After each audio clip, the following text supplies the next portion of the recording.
It is an extraordinary pleasure for me to introduce you to the voice that you hear on Classical New England every weekday evening at 7 o'clock. I think he is the nation's most loved companion in the world of classical music, and he takes you everywhere. You really have been everywhere, thanks to Fred Child.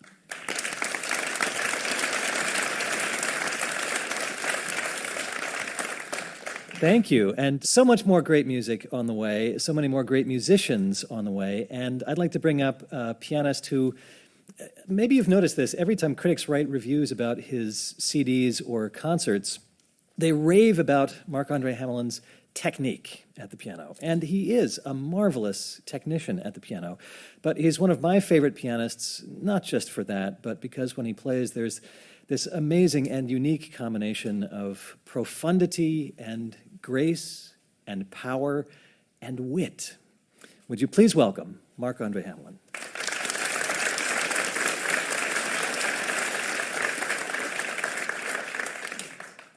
Marc, you're about to play 3 Preludes by Claude Debussy for us. Actually 3 now, and we'll get 3 more a little bit later. Prelude, now back a little bit earlier, that used to mean something that came before something else. The prelude to a suite, perhaps.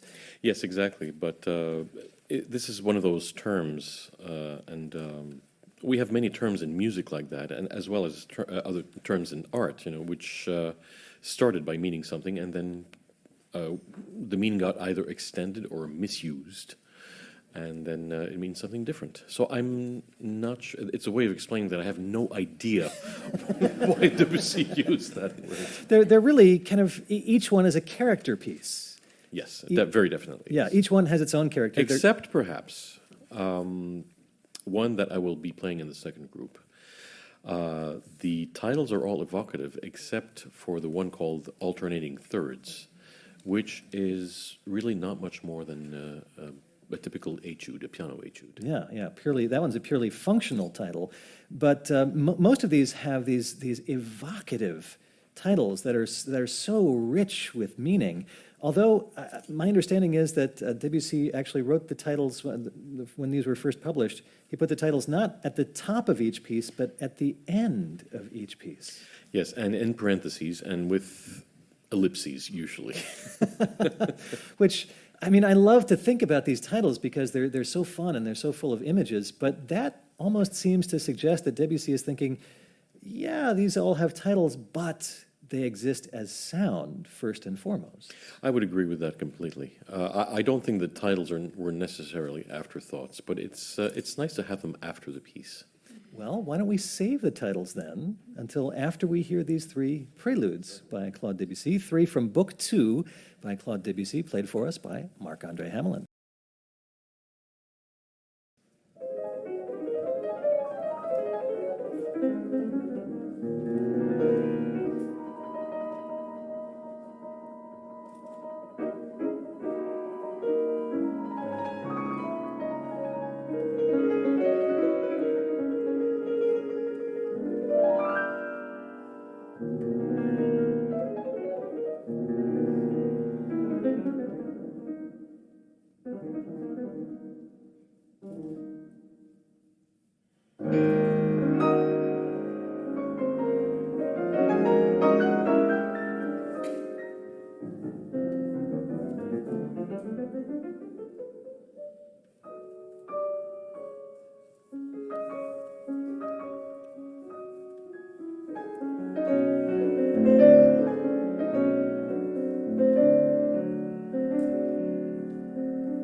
So, Mark, about those titles. This last one, what was that called? It's called General Lavine, Excentric. Title in English, actually. And Debussy went to some shows given by this American clown who performed sometimes in Paris. And the main characteristic of his act was that he liked to move in very wooden fashion, sort of puppet, sort of interrupted movements like that. And I love the way you brought out those kinds of rhythms. I mean, there's a temptation, I think, for a young pianist playing that piece to play the rhythm straight. Actually, the piece is often heard too fast.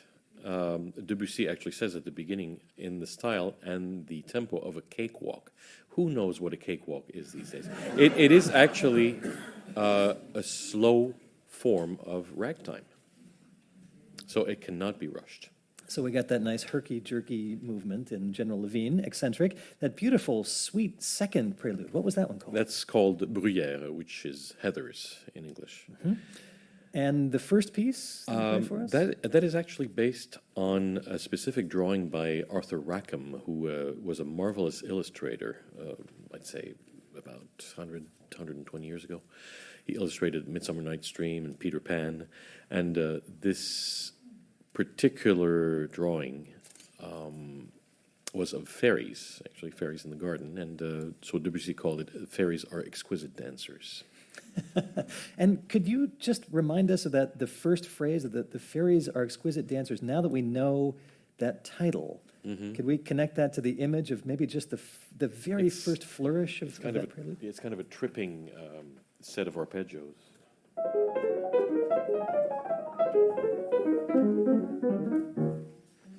Like that.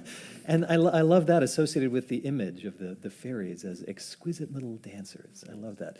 Marc-André Hamelin playing 3 of the preludes from Book 2, the Preludes by Claude Debussy.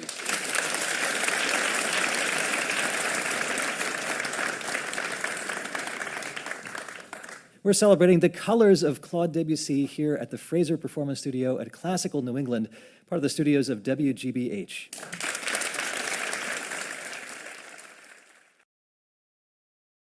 Welcome back to the Fraser Performance Studio at WGBH, where we're celebrating the 150th birthday of Claude Debussy. It's a special evening. We're calling it The Colors of Claude Debussy.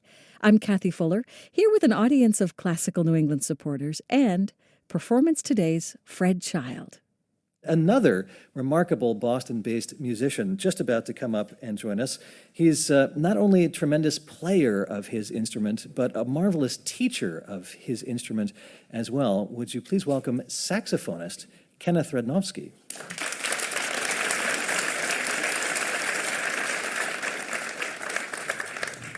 If music, especially through something like a saxophone, is spoken language, we have an incredible story that you're about to tell us right now. Another piece by Claude Debussy, his Rhapsody for alto saxophone and orchestra, actually. And this piece would not exist without a woman who lived in Boston about a century ago. What's the connection? Well, Elise Hall was America's first classical saxophonist, but for the saxophonists in the Sousa band, let's say.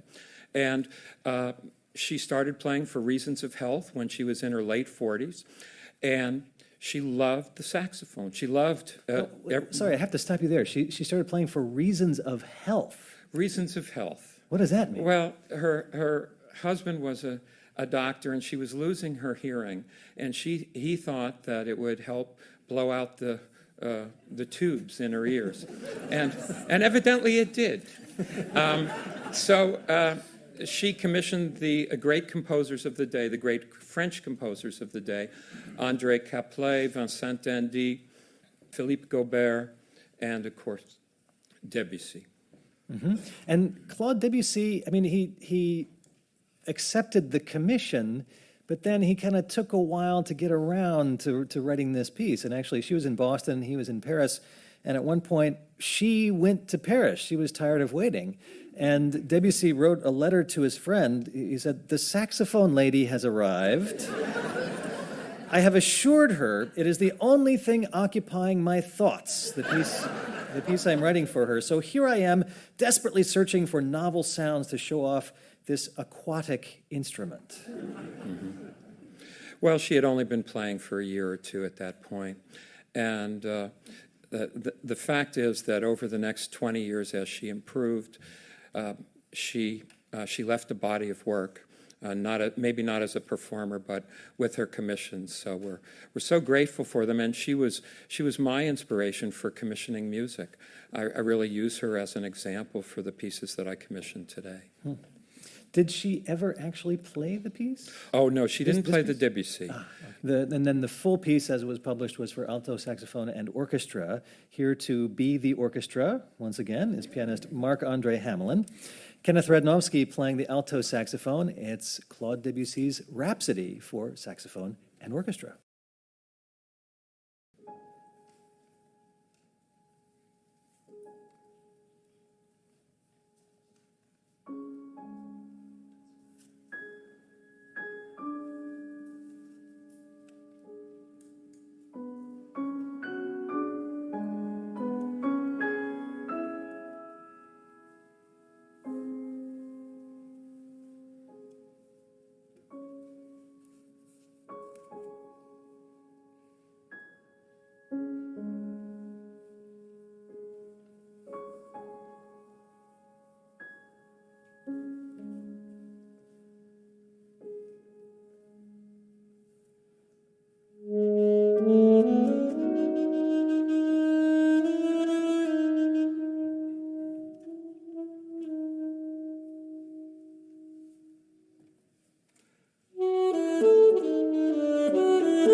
What a piece. The Rhapsody for alto saxophone and orchestra by Claude Debussy.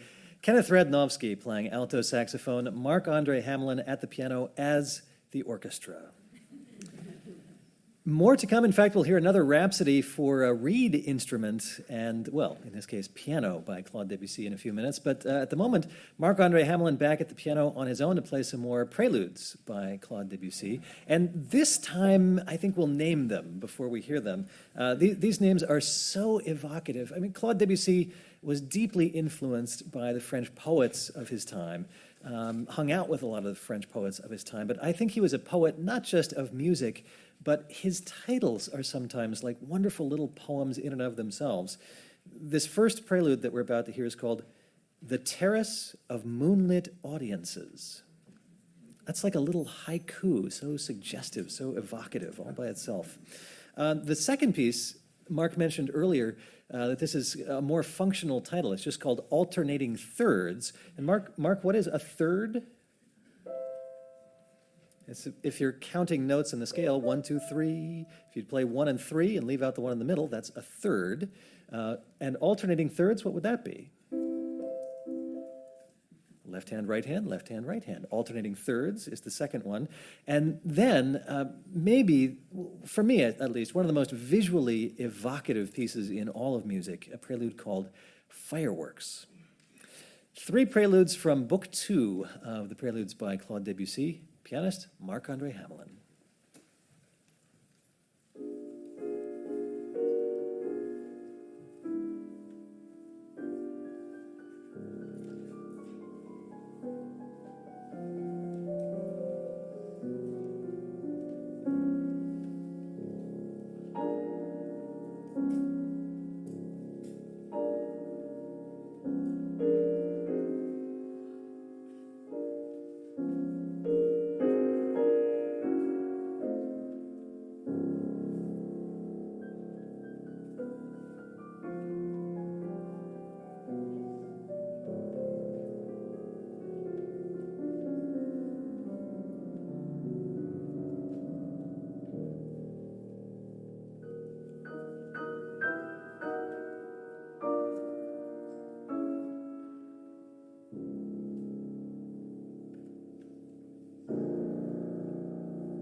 You can see the white-hot, brilliant burst at the center of the fireworks. You see the explosion of colors, red, violet, green, blue, going out from there. You see the sparklers. You feel the percussion of the fireworks cannons in your chest.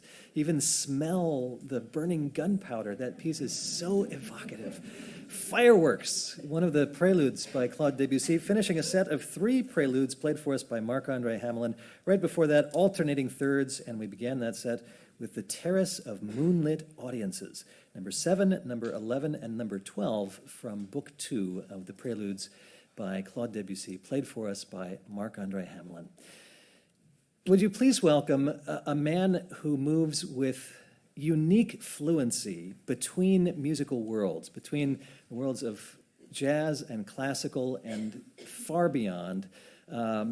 the great clarinetist of our time. He's played with more than 100 orchestras across the country and around the world, with jazz greats across the country and around the world, and we're so glad to have him here tonight. Richard Stoltzman.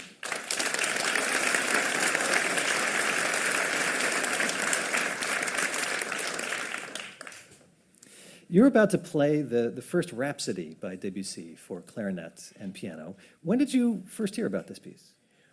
Oh, what happened was I didn't even know who Debussy was.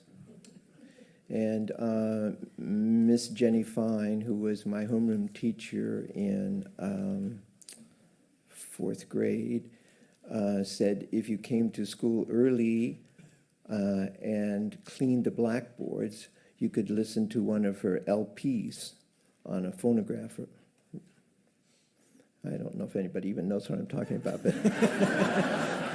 so I went one early morning, one early misty morning when cloudy was the weather, and it was clean blackboard and 4 LPs, and I picked the one with the prettiest picture, sort of an impressionistic picture. I had no impression of that though, and so I put it on, and I just looked out the window because nobody was in class, and sort of watched the fog, and just went to another world. So I didn't know anything about the music, but it was now in retrospect, I think probably the first time that I thought this should be where I belong in my life, somewhere in this harmony and music. Anyway, it turned out to be, what is it called? Afternoon of Fawn. And so that was, in my mind, what Debussy was about. And then I wanted to play the piece that he wrote for clarinet, but it was too hard. And in fact, your teacher kind of reinforced the idea that this piece is really hard. Well, he just said it was written for a contest, which was true. And in fact, I read someplace that Debussy wrote the president of the conservatory and saying, please sympathize with me because I am about to go hear my contest piece 11 times. But he liked it, actually, and I do too. So how did you overcome this idea that, it's so hard, you shouldn't play it, it's really tough to play, it's a competition piece? Yeah. Well, because I never did well at competitions, and so here I am, and I'm too old to worry about it anymore. So it's just a gorgeous piece of music. Yeah, that's it. Yep. How about that? And that's it. It's the first Rhapsody, the Premier Rhapsody by Claude Debussy for clarinet and piano. Richard Stoltzman playing the clarinet, and let's bring back pianist Marc-André Hamelin.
the Rhapsody for clarinet and piano, the first Rhapsody by Claude Debussy, Richard Stoltzman, and Marc-André Hamelin. And there's been enough talk, I think, about the music of Debussy. Just let the beauty of this final piece surround us. Music by Claude Debussy, once again, Richard Stoltzman, Marc-André Hamelin.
The Girl with the Flaxen Hair, a piano prelude by Claude Debussy, played here with the beautiful clarinet sound of Richard Stoltzman with Marc-André Hamelin at the piano.